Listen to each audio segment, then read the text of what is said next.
मध्यप्राच्य में अमेरिका इज्राएल और ईरान मध्य चली उत्तेजना एवं स्पष्ट भाव में वायु और समुद्र परिवहन को प्रभावित करुच्ची।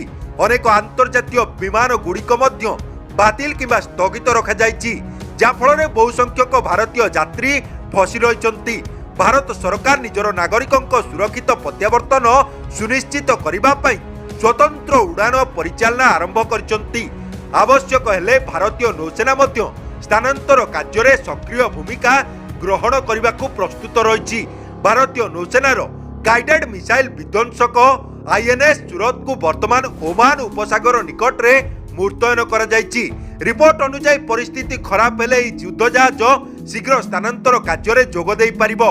एही आधुनिक जहाज शत्रु राडार नजर को एड़ाई कार्य करने को सक्षम। यह 32टी मध्यम दूरगामी पृष्ठरू आकाश क्षेपणास्त्र और 16टी ब्रह्मोस जहाज आंटीशिप मिसाइल सहित सज्जित होइछि।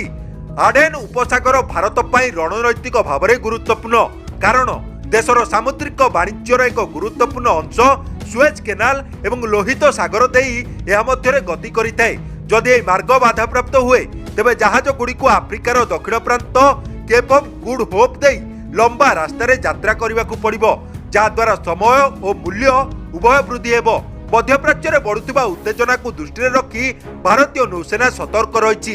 आवश्यक हेले ओमान उपसागर एवं आइडेन नियोजित युद्ध जहाज गुड़िक तुरंत उद्धार कार्य आरंभ करें। यह संकट समय भारतीय नागरिकों को भारत को सुरक्षित प्रत्यावर्तन सुनिश्चित करने एवं सामुद्रिक वाणिज्य कौनसी बड़ बाधा को रोकवा सरकारंकर प्रथम प्राथमिकता।